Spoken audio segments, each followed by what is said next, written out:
अस्सलाम वालेकुम viewers. Mohammad Saddam Mansoor the trade medias. उम्मीद है आप खैरियत से होंगे।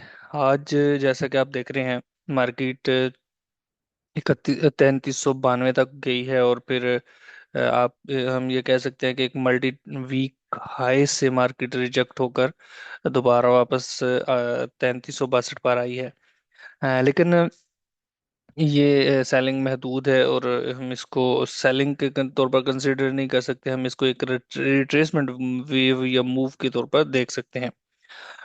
इसकी वजूहात में से दो जो अहम वजह है वो ये है कि एक तो डॉलर स्ट्रांग हुआ है। अब डॉलर स्ट्रांग होने की जो और उसी की वजह से साथ कुछ स्टॉक मार्केट में भी बेहतरी हुई। तो ये दोनों इन दोनों वजूहात की बिना पर हमने देखा कि गोल्ड थोड़ा बहुत जो सेल ऑफ हुआ है, या हम इस ये कह सकते हैं कि प्रॉफिट टेकिंग हुई है। तो प्रॉफिट टेकिंग की बुनियाद पर हमने मार्केट में एक रिट्रेसमेंट मूव देखी है। अलबत्ता जो जोग्राफियाई कशीदगियाँ हैं, जो पॉलिटिकल इश्यूज चल रहे हैं और जाती तनाज़ा है और फेड की तरफ से शरह सूद में कमी की तवक्कात हैं, वो गोल्ड को नीचे गिरने से रोक रही हैं और ये रोकेंगी भी। अ, इस वक्त तक की जो वजूहात में है, डॉलर को अगर हम देखें तो वो 22 अप्रैल तक की जो सबसे कम तरीन सतह है वहां से वापस आया है।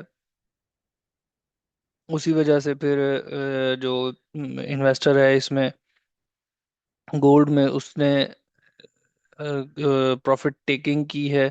और लेकिन जो डॉलर है उसकी बहुत ज़्यादा स्ट्रांग होने की तवक्कुआत नहीं है। फेड की जानब से शरह सूद में कमी मतवक्के है, तो इस वजह से भी।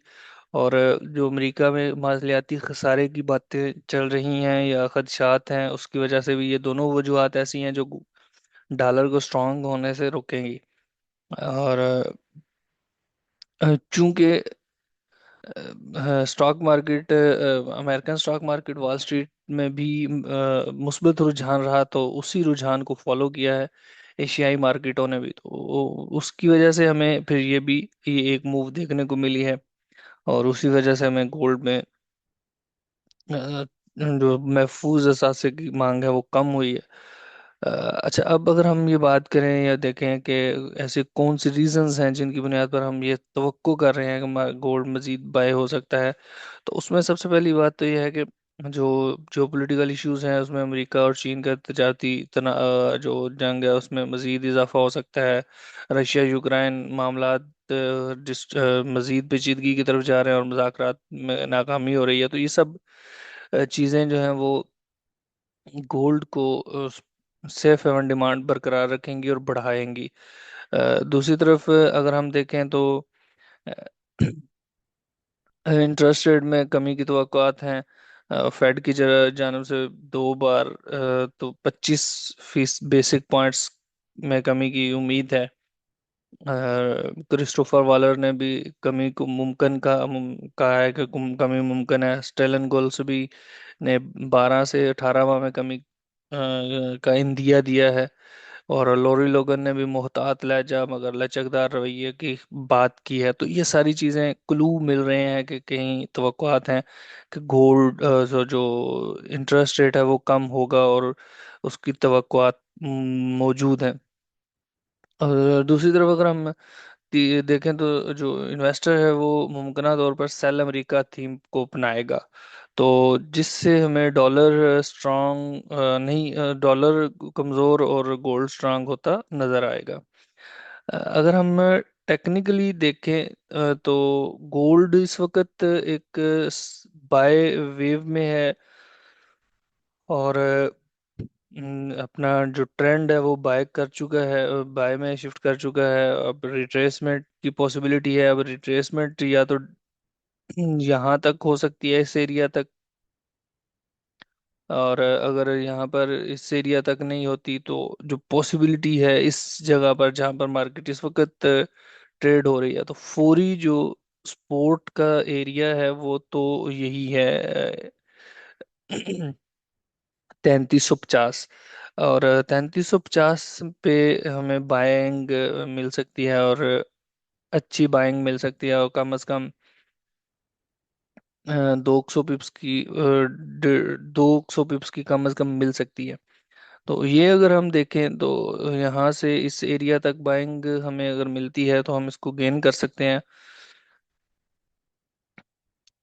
दूसरी तरफ अगर हम देखें तो मार्केट इससे अगर मजीद नीचे आती है, चूंकि ये स्पोर्ट एरिया था, रेजिस्टेंस एरिया था, तो अब ये एक स्ट्रांग सपोर्ट बन चुकी है।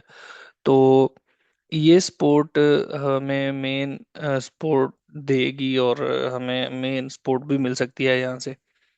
लेकिन अगर इससे भी नीचे मार्केट जाती है तो ये जो एरिया है, ये मार्केट को एक बहुत ज्यादा पोटेंशियल बाय करवा सकता है। तो फिर उसके बाद हम एक नई जो प्रॉपर वेव है वो भी देख सकते हैं। लेकिन यहाँ पर तवक्को ये नहीं है कि मार्केट इतना डाउन जाएगी। ज्यादा से ज्यादा चांसेस यही है कि मार्केट इस सपोर्ट को रिटेस्ट कर सकती है, अगर करती है तो। लेकिन अगर इस एरिया में हमें कोई साइन ऑफ स्ट्रेंथ नजर आता है, स्ट्रॉन्ग साइन ऑफ स्ट्रेंथ, तो हम इसको बाय की अपॉर्चुनिटी के तौर पर देख सकते हैं। और फिर यहाँ से बाय हमारी जो है वो सबसे पहला टारगेट तो उसका यही होगा, और उसके बाद फिर हमारा जो टारगेट है वो 3400 होगा, जो कि एक नफसियाती हद भी है। और मज़ाहमत उसको हम टेक्निकली रेजिस्टेंस भी कह सकते हैं। उसके बाद अगर मार्केट इसको ब्रेक करती है तो फिर 3430 का एरिया होगा, और फिर ऑल टाइम हाई टारगेट हो सकता है। तो अगर मैं ट्रेड अपॉर्चुनिटी की बात करूं तो इस एरिया से हम ट्रेड अपॉर्चुनिटी को देख सकते हैं। यहाँ से स्पोर्ट को इस एरिया से हम देख सकते हैं अपॉर्चुनिटी को।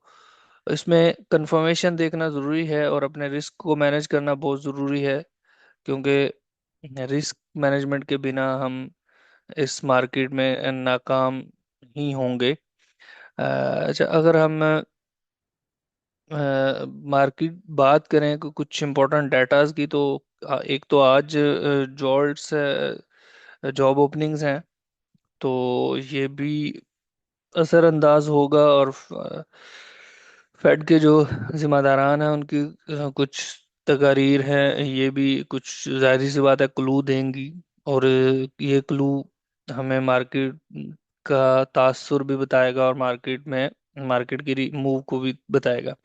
अलबत्ता जो जुमे का रोज है उसमें सबसे अहम न्यूज़ है एनएफपी, और वो हमें मुतवक्के तौर पर मार्केट के लिए मूविंग इवेंट बन सकती है। तो अगर मैं इसको ऐसे कहूँ कि आज मार्केट बाय बाय में है, लेकिन ये जो रिट्रेसमेंट की मूव है, हम यहाँ पर रिट्रेसमेंट देख रहे हैं। और अगर रिट्रेसमेंट आपको यहाँ से कोई साइन ऑफ स्ट्रेंथ देती है तो उससे आप बाय कर सकते हैं। लेकिन अगर ये एरिया ब्रेक होता है और मार्केट नीचे आती है, तो वो एरिया जहां से मार्केट इससे पहले रेजिस्ट हो रही थी, अब वो सपोर्ट बन चुका है, और ये हमें अच्छी बाय की अपॉर्चुनिटी देगा। तो इंशाल्लाह मैं उम्मीद करता हूँ कि आपका आज का दिन भी अच्छा गुजरेगा। और मिलते हैं कल नई फोरकास्ट में। अल्लाह हाफिज।